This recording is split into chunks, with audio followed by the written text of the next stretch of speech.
Assalamualaikum warahmatullahi wabarakatuh. Suaranya sudah terdengar jelas? Sudah, Bu. Oke, kita mulai saja ya. Sudah lebih dari 12 menit. Sebelum kita masuk ke materi, saya ingin mengucapkan terlebih dahulu selamat Hari Raya Idul Fitri. Mohon maaf lahir batin. Bagi yang merayakan, semoga amal ibadah puasa kita diterima oleh Allah Subhanahu wa Ta'ala dan dipertemukan lagi dengan Ramadan di tahun selanjutnya. Hari ini kita akan membahas mengenai diferensial. Sepertinya materinya singkat dibandingkan dengan minggu lalu atau jadwal di minggu depan melalui e-learning. Jadi tadi saya putarkan video mengenai contoh aplikasi dari persamaan diferensial, baik itu di dalam bidang pesawat ya, dirgantara, kemudian di bidang tadi ada ditunjukkan tentang yang terakhir adalah tentang pola penyebaran COVID-19, kemudian ada tentang pertambahan massa yang berhubungan dengan berat dari alat fitnessnya dengan tarikan gravitasi bumi dan lain sebagainya. Itu hanya sebagian gambaran kenapa kita harus belajar tentang diferensial turunan atau persamaan diferensialnya. Jadi kalau Anda lihat di balik layarnya dari misalnya lalu lintas pesawat, kemudian kecepatan pesawat, sistem pesawat, dan lain sebagainya itu ada prediksi yang dilakukan oleh pihak yang di belakangnya atau bagian teknisnya itu menggunakan persamaan integral atau turunan. Nah, hari ini kita akan membahas mengenai persamaan turunannya, mengenai notasi Leibniz. Sebenarnya juga ini sudah sering kita temui dari materi-materi sebelumnya. Biasanya kita kan menuliskan turunan itu hanya dalam bentuk aksen ya. Ada F aksen X, kemudian Y aksen, kemudian G aksen X atau U aksen, V aksen, dan lain sebagainya. Ini adalah notasi-notasi yang paling umum kita gunakan ketika mencari sebuah turunan dari fungsi tertentu.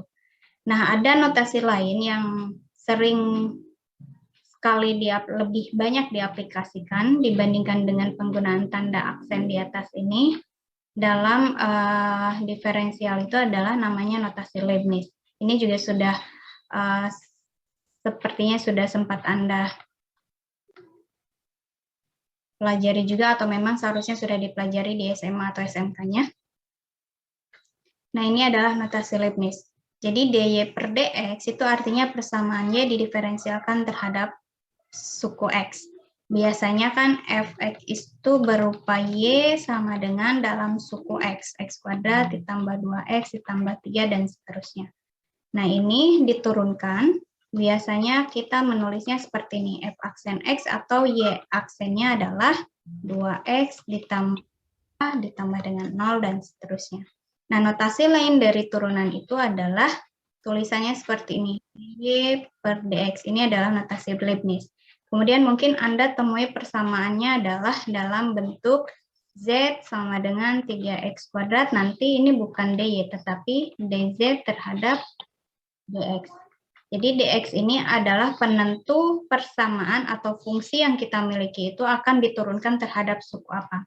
Karena nanti kalau misalnya kita memiliki persamaan diferensial ada campuran seperti ini, x kuadrat y ditambah 3 ditambah dengan 3y ditambah dengan seterusnya, kemudian persamaan ini harus kita turunkan ke dalam suku x, maka nanti y inilah yang ditulis sebagai y aksen. Nanti disebut sebagai turunan implisit atau ada juga yang disebut sebagai eksplisitnya. Nah, ini yang tadi saya sebutkan bahwa notasi Leibniz ini adalah notasi lain dari penulisan turunan, sama seperti yang sudah saya sampaikan di e-learning di pertemuan sebelumnya. dy per dx itu diperoleh dari limit delta x menuju 0 dari delta y per delta x.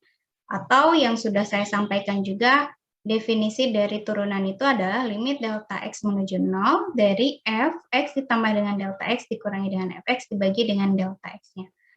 Ini biasanya ditulisnya di materi sebelumnya itu adalah H-nya. Sehingga seperti yang tadi sudah saya jelaskan, ini adalah ekuivalen atau sama dengan. Nah, dy per dx ini nanti akan berkaitan dengan materi integral yang pasti sudah Anda pelajari juga di SMA atau SMK. Di integral itu kan ada penulisan fx dx. Ya, dx itu berasal dari notasi Leibniz ini.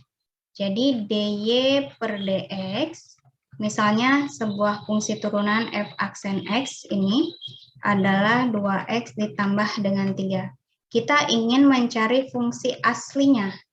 Fx yang sebenarnya itu apa?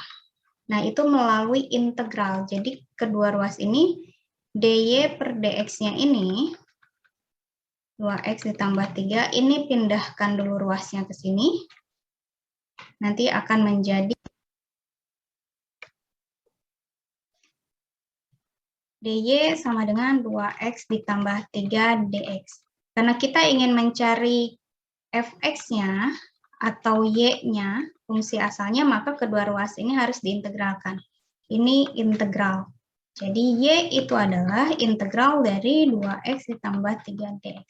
Nah, itulah asal mula kenapa muncul dx di dalam salah satu ya, di dalam integral. Nanti integral itu akan kita pelajari sebelum UAS. Materi yang mendekati UAS itu kita bahas mengenai integral. Ada pertanyaan sampai sini?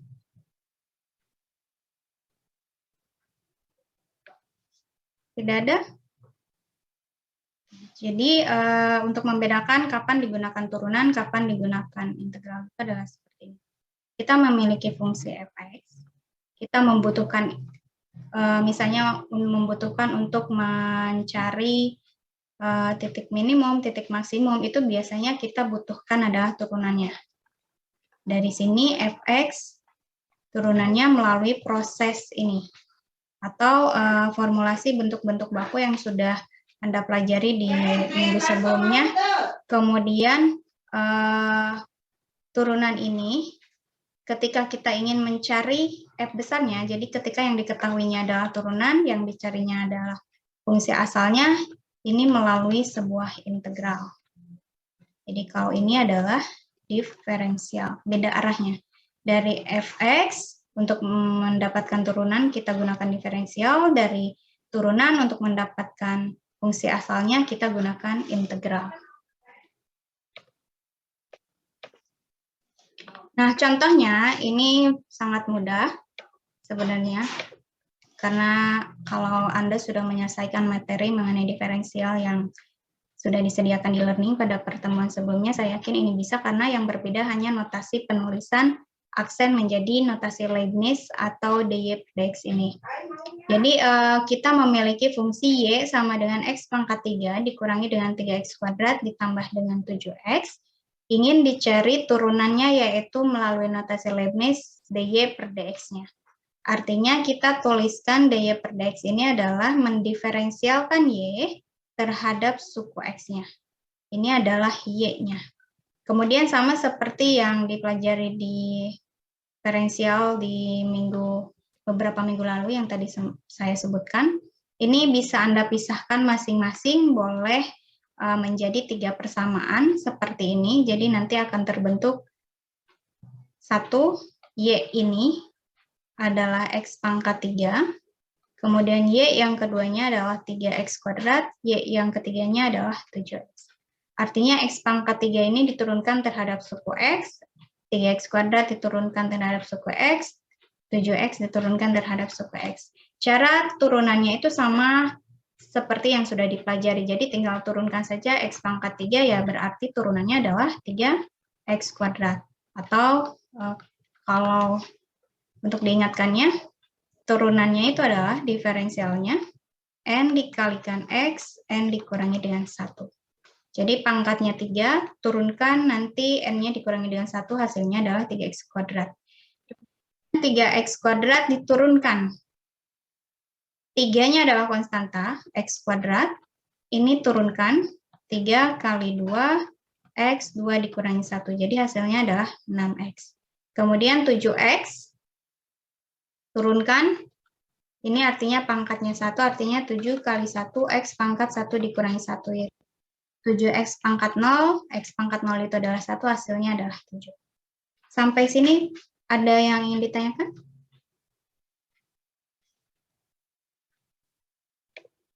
Ada pertanyaan?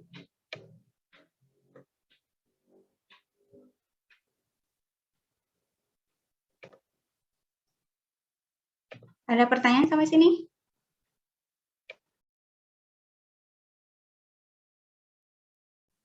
Enggak, Bu. Kalau tidak ada, kita lanjutkan.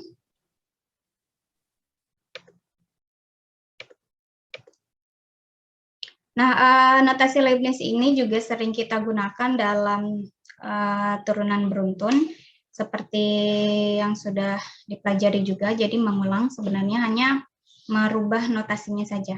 Ada turunan, ada fx, ini fungsinya u kali v. Turunannya adalah u aksen v ditambah dengan v aksen. Jadi ini juga sama seperti dengan turunan beruntun. Yang dituliskannya di sini, misalnya y-nya kita miliki adalah cos dari 3x plus 2. Nah, dalam turunan cos, biasanya bentuk bakunya itu hanya cos x, di mana turunannya itu adalah minus sin x. Artinya ini harus digunakan atau harus diturunkan melalui turunan berantai, di mana yang pertama harus dimisalkan sebagai u dulu. Jadi nanti akan merubah y-nya itu dalam bentuk cos u, di mana u-nya adalah 3x ditambah dengan 2. Nah, nanti turunan berantai itu kita harus menurunkan dulu y-nya ini terhadap suku u.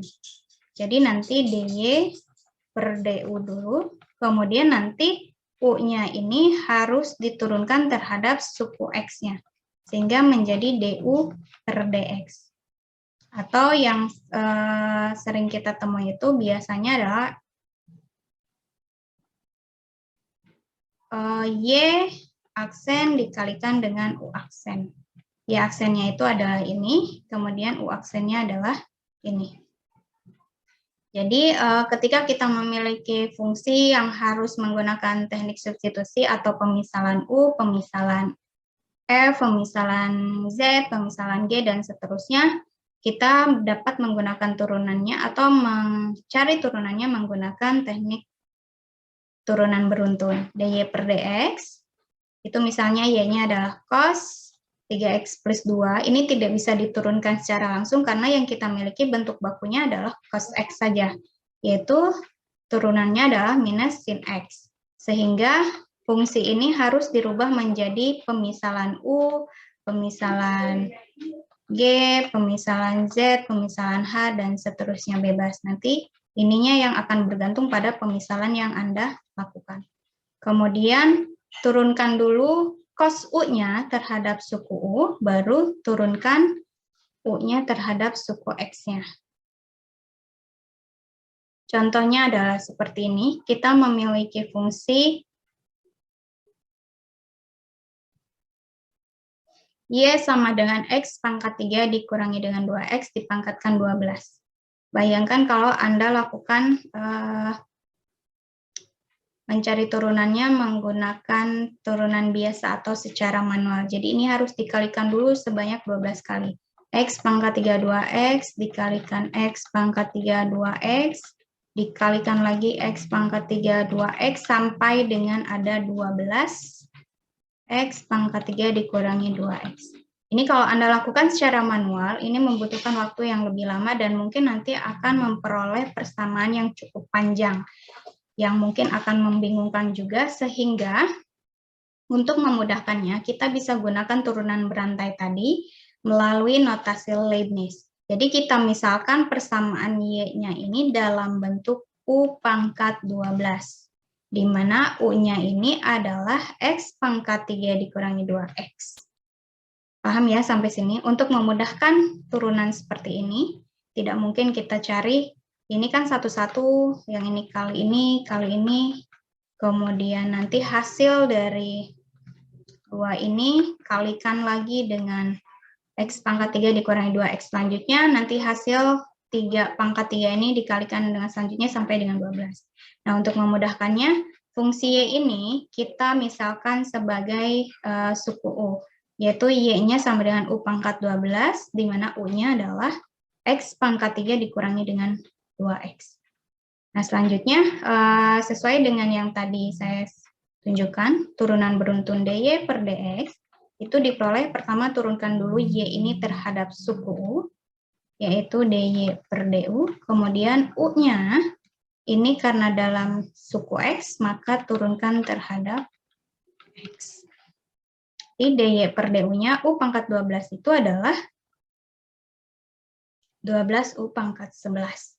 Kemudian DU per DX-nya, turunan dari X pangkat 3 2X-nya adalah 3X kuadrat dikurangi dengan 2. Baru nanti tinggal kita tuliskan secara bersamaan. Artinya kita peroleh DY per DX atau turunan dari Y atau Y aksen ini adalah perkalian dari turunan DY terhadap DU dikalikan dengan DU yang didiferensialkan terhadap suku X. Artinya kita dapat menuliskan 12U pangkat 11 dikalikan dengan DU per DX-nya yang ini. Nah, U-nya ini karena tadi di awal dia menggunakan suku X, maka U ini kembalikan lagi ke bentuk yang semulanya. Yang ini ya, yaitu X pangkat 3 dikurangi dengan 2X dipangkatkan 11.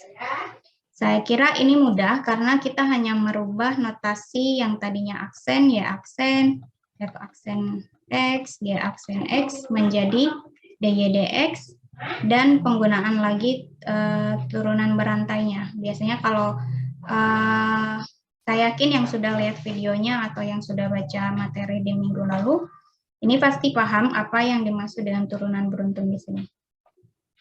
Ada pertanyaan sampai sini?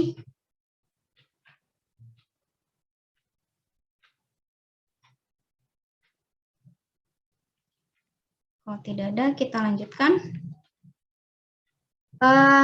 Yang selanjutnya adalah kita memiliki fungsi trigonometri, Y ini adalah cos pangkat 3 dari X kuadrat plus 1. Ini artinya adalah cos-nya yang ada 3 kali. Dikalikan cos X kuadrat ditambah 1, dikalikan lagi cos X kuadrat tambah 1. Jadi bedakan dengan penulisan cos X kuadrat tambah 1 kuadrat atau pangkat 3 di sini. Kalau penulisannya seperti ini artinya adalah X kuadrat tambah 1-nya yang 3 kali. Bukan cos-nya. Nah, di sini yang dipangkatkan 3-nya adalah cosinusnya, sehingga X kuadrat tambah 1-nya tetap, masing-masing hanya ada 1. Kemudian kalau kita turunkan secara manualnya juga, ini akan membutuhkan waktu yang lama lagi, karena pemisalannya cukup panjang nanti ya. Nah, untuk mengatasinya, untuk lebih mempermudahnya, kita gunakan lagi turunan berantai. Karena yang dipangkatkannya itu adalah cos-nya, bukan X kuadrat ditambah 1-nya, maka yang dimisalkannya adalah satu kesatuan cos dari X kuadrat ditambah 1. Sehingga ini dirubah menjadi bentuk Y sama dengan U pangkat 3. Di mana U-nya itu adalah cos dari V. Kenapa dimisalkan lagi X kuadrat ditambah 1-nya? Karena ini tadi di awal sudah saya contohkan ya, turunan dari cos itu adalah minus sinus X. Di sininya satuan, artinya ini juga harus dimisalkan. Nah, kalau di sini artinya kita membutuhkan rantai yang lebih panjang. Kalau tadi hanya DY per DX, DY terhadap DU, kemudian DU dengan DX. Kalau sekarang karena pemisalannya ada 3, maka rantainya juga ada 3. Yang pertama DY terhadap DU dulu, kemudian U-nya tadi dalam satuan V, sehingga DU diturunkan terhadap DV. Nanti V-nya ini dalam suku X, baru turunkan DV terhadap DX-nya. Jadi saya tulis ulang di sini supaya lebih jelas. Memiliki Y sama dengan cos pangkat 3 X kuadrat ditambah 1. Satu kesatuan ini dijadikan sebagai U. Kemudian ininya kita misalkan sebagai V. Jadi kita memiliki 3 pemisalan. Y-nya adalah U pangkat 3. U-nya adalah cos dari V, dan V-nya adalah X kuadrat ditambah dengan 1. Sehingga membutuhkan 3 rantai. Yang pertama, Y ini diturunkan terhadap suku UU, yaitu DY per DU.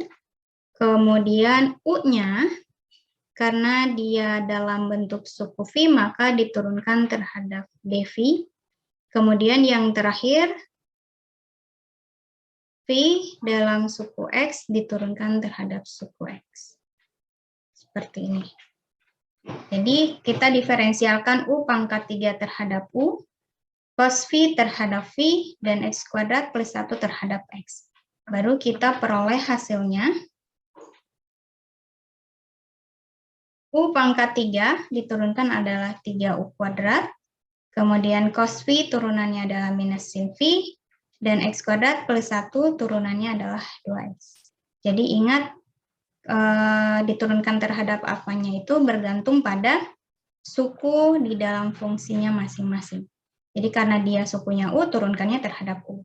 Kemudian karena dia sukunya V, diturunkannya terhadap V. Karena dia sukunya X, maka diturunkan terhadap X. Nah, nanti tinggal kembalikan lagi pemisalannya dalam bentuk X. U ini tadi adalah cos V, di mana V-nya adalah X kuadrat ditambah 1. Artinya, U-nya adalah cos dari X kuadrat ditambah 1, sin V, V-nya adalah X kuadrat ditambah 1, kalikan dengan 2X, hasilnya nanti diperoleh minus 6X cos dari X kuadrat tambah 1 dikalikan dengan sin dari X kuadrat ditambah 1. Sampai sini ada pertanyaan?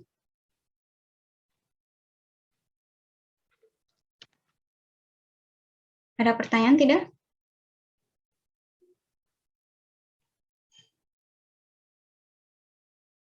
Tidak ada?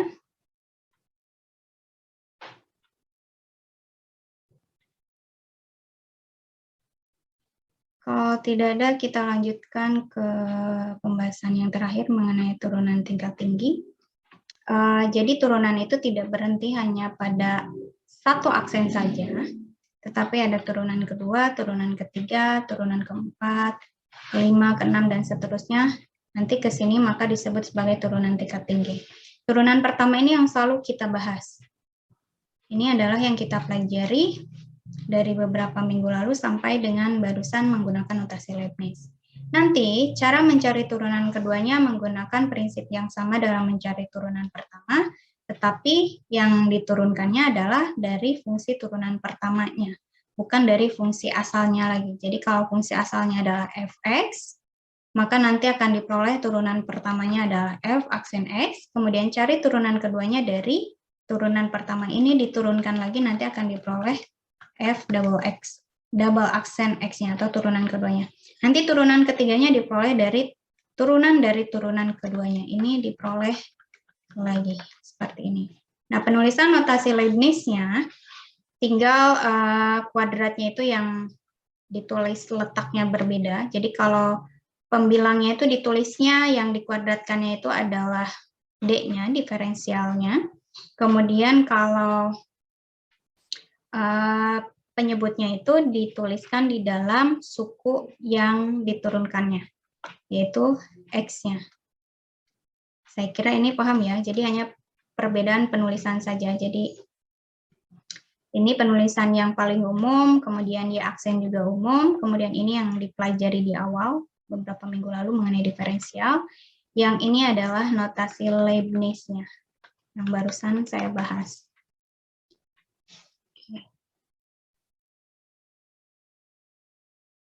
Nah, misalnya kita memiliki sebuah turunan implisit. Turunan implisit itu biasanya melibatkan dua suku atau beberapa suku di dalam persamaannya. Contohnya seperti ini. 4x kuadrat Y dikurangi dengan 3Y sama dengan X pangkat 3 dikurangi 1. Jadi bentuk persamaannya ini bukan dalam bentuk Y sama dengan dalam suku X, atau X sama dengan dalam suku X, melainkan untuk turunan implisit itu melibatkan dua suku seperti ini, nanti akan diperoleh Y aksen, dan seterusnya. Dalam menggunakan notasi Leibniz, artinya dua ruas ini nanti harus diturunkan. Jadi, ini turunkan DY terhadap DX. Yang dimintanya adalah DY terhadap DX, bukan DX terhadap DY, ingat. Berbeda ya. Yang dicarinya adalah DY terhadap DX, bukan DX terhadap DY. Yang ini juga sama, DY terhadap DX. Nah, sehingga nanti akan kita peroleh ruas sebelah kiri dan ruas sebelah kanannya itu diturunkan, sama-sama diturunkan.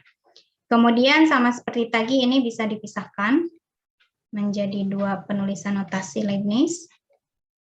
Yang sebelah kanannya juga sama. Nah, selanjutnya, perhatikan untuk persamaan pertama ini. Kita memiliki fungsinya itu adalah 4x kuadrat Y, di mana ini kita anggap sebagai dua fungsi, yaitu U-nya adalah 4x kuadrat, kemudian V-nya adalah Y. Di dalam bentuk baku atau formulasi mencari turunan dua fungsi U kali V itu, U ada hasilnya adalah U V aksen ditambah dengan U aksen V. Ingat ini ya. Jadi kita harus mencari, ini U aksennya adalah 8X, kemudian V aksennya, ingat Y terhadap X. Ini berubah menjadi Y aksen. Y terhadap X, bukan Y terhadap Y. Kalau Y terhadap Y, dia nilainya adalah 1. Kalau di sini, Y terhadap X. Jadi ditulisnya adalah Y aksen. Kecuali nanti kalau Anda cari, yang dicarinya adalah DX per DY. Ini DX per DY ya, kalau yang dicari ini. Maka nanti yang menjadi aksennya itu adalah X aksennya yang di sini. Bukan Y aksen. Nah, di sini nanti hasilnya adalah 1. Jadi, sekali lagi perhatikan diturunkan terhadap suku apa, karena itu akan berpengaruh. Jangan sampai terkecoh. Nah, kemudian setelah kita peroleh U aksen dan V aksennya, tinggal substitusikan ke dalam bentuk baku ini. Nanti akan diperoleh hasilnya adalah ini adalah U, kemudian yang ini adalah V aksen, kemudian ini adalah V, yang ini adalah U aksen. Kalau yang ini saya kira Anda tinggal turunkan saja langsung, 3-nya adalah konstanta, pindahkan ke depan, kemudian X pangkat 3-nya turunannya adalah 3X kuadrat, turunan dari konstanta adalah 0. Nah, selanjutnya, kedua fungsi ini memiliki Y aksen, atau ditulis dalam notasi Leibniz-nya adalah DY per DX.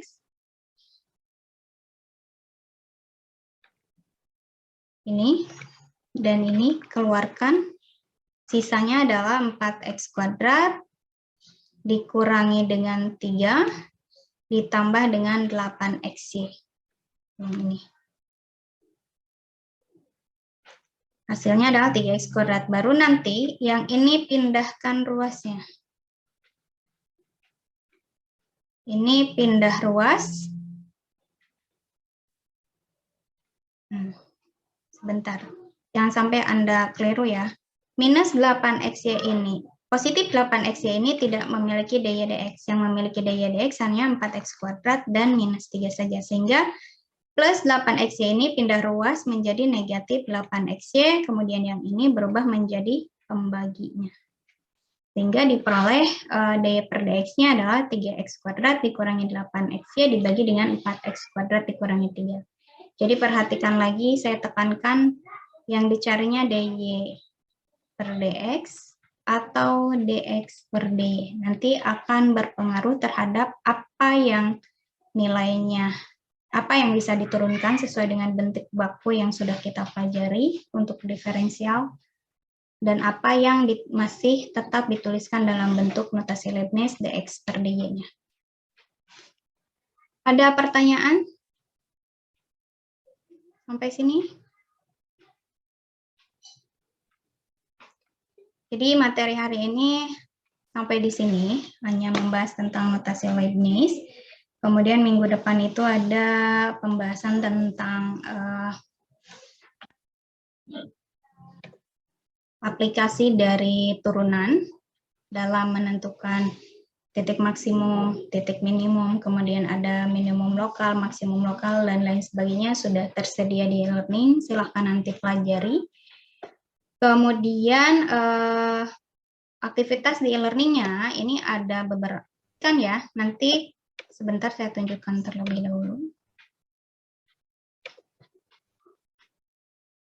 Saya lihat dari UTS-nya itu banyak yang belum ada apa yang sebenarnya itu jawaban UTS-nya itu sudah masuk, tetapi di sini munculnya itu masih merah.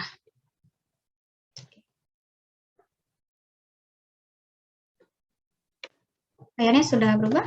Udah, Bu. Saya hanya ingin memastikan, sebentar. Kan adalah UTS, berikan ke Anda, periksa lagi di atau hanya baru muncul, atau mungkin karena sudah completion-nya. Tapi semuanya sudah mengumpulkan ya. Ada beberapa yang belum mengumpulkan untuk UTS. Kemarin juga ada yang menghubungi, saya kira saya ingin sampaikan kembali, tidak ada jadwal susulan untuk UTS karena dilakukan secara online. Maka silakan kerjakan soal yang sudah disediakan untuk UTS-nya, kemudian tulis jawabannya di foto atau di scan dalam bentuk PDF, kemudian upload ke dalam e-learning sesuai dengan foldernya yang telah disediakan untuk UTS-nya. Nah, ini yang menjadi pertanyaan saya adalah hampir semuanya itu untuk UTS, dia centangnya itu tidak muncul ya, jadi masih tandanya itu merah seperti ini. Nah, ini contohnya, misalnya Muhammad Faisal, ini UTS-nya not complete, saya tidak tahu ini penyebabnya apa, padahal expected-nya betul ya, 11 Mei 2022 ini. Saya tidak tahu apakah submit-nya sudah diklik atau tidak, ini hampir semuanya, jadi pastikan nanti silahkan periksa semuanya masing-masing, apakah sudah ditekan tombol submit atau hanya baru upload file saja. Kalau hanya baru upload file saja, tetapi tidak di submit, nah itu adalah menjadi penyebab kenapa completion-nya tidak muncul, atau dianggap tidak menyelesaikan sesuai dengan waktunya. Tapi tidak masalah ketika Anda sudah mengumpulkan UTS, kehadiran nanti akan tetap direkap berdasarkan sudah mengumpulkan atau tidak. Kemudian pastikan lagi ya, ini sudah pertemuan ke-9, kita tinggal 7 pertemuan lagi dikurangi dengan jadwal quiz kedua dan UAS-nya, maka tinggal 5 pertemuan lagi. Pastikan semua materinya diselesaikan tepat pada waktunya supaya progres ini gambaran kehadiran, rekap kehadiran Anda dalam mengikuti mata kuliah kalkulus ini, jadi pastikan bahwa nanti semua materinya sudah diselesaikan, kemudian persentase yang munculnya itu memang sesuai dengan kehadiran Anda, dan tidak kurang dari 75%. Nah, ada beberapa yang memang mungkin hanya membuka course, tetapi tidak menyelesaikan materinya, sehingga memang dianggap tidak hadir, karena itu tidak berpengaruh terhadap perkuliahannya. Kalau hanya buka course, tetapi tidak menyelesaikan materi dan video pembelajarannya, ya berarti memang tidak mengikuti perkuliahan online-nya sehingga dianggap tidak hadir. Nah, itu yang ingin saya sampaikan. Kemudian ini karena STM-nya itu dapatnya setiap bulan perkuliahan itu kan bergeser libur sehingga pertemuan-pertemuannya bergerak mukanya. Di mana tatap muka bentrok dengan jadwal. Kemudian Fitri kemarin dilaksanakan juga lagi yang bisa dilaksanakan 2022. Jadi jangan Ibu hari ini ada Zoom atau PTM. Selalu e-learning-nya seperti ini. Pertemuan 9 ini ada Zoom, berarti ada Zoom. Kemudian minggu depan tidak ada dalam e-learning. Kemudian nanti tanggal 2 Juni itu ada PTM, ya berarti pindah ruangan kelas atau lain sebagainya nanti diumumkan kembali, atau ada kendala dan lain sebagainya. Semoga tidak ada kendala ya. Nanti saya harap sih jalanan yang longsor menuju Sumedangnya, karena saya dari luar Sumedang, dari arah Cirebon, sudah selesai, jadi tidak ada kendala lagi menuju ke kampus. Karena kalau saya ambil tol ke Bandung, melalui tol Cipali keluarnya Paster, itu perjalanannya mutar jauh dan resikonya lebih tinggi. Sampai di sini ada yang ingin disampaikan sebelum saya tutup? Ada yang ingin disampaikan? Ibu, tapi yang Diana tuh udah disubmit ya UTS-nya? Dilihat tadi teh. Ya, tidak apa-apa kalau yang sudah disubmit, tidak masalah. Jangan khawatir kenapa completion-nya itu masih merah walaupun sudah mengumpulkannya tepat waktu, mungkin ada error di e-learning-nya pada saat menuju Idul Fitri ya. Ada kekeliruan dan lain sebagainya, itu tidak masalah. Nanti kehadirannya untuk UTS karena tadi hampir semuanya merah dan saya yakin tidak semuanya itu bukan belum mengerjakan, tetapi ada kekeliruan di dalam sistem. Kehadirannya itu nanti direkapnya dari pengumpulan file dari jawaban UTS-nya. Jadi jangan masalah. Periksa saja semuanya, ini pastikan saja. Takutnya memang muncul merah itu karena memang belum diklik submit. Nanti klik submit supaya nanti masuk ke saya filenya. Karena kalau baru upload tetapi tidak klik submit, ke saya tidak sampai. Baru upload ke dalam sistem tetapi tidak disampaikan ke lecturernya atau ke dosennya atau ke gurunya atau ke pengampunya. Paham ya, Dian ya? Ya, Ibu, makasih. Oke.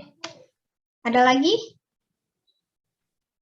Ibu, tadi kan udah kan waktu itu udah di-submit. Terus kan di situnya masih merah. Tadi udah diulang tapi malah di situ keterangannya terlambat, itu apa-apa atau enggak? Enggak masalah. Enggak masalah. Jadi kalau untuk UTS ini pengecualian ya, karena memang saya juga agak heran kenapa semuanya merah gitu.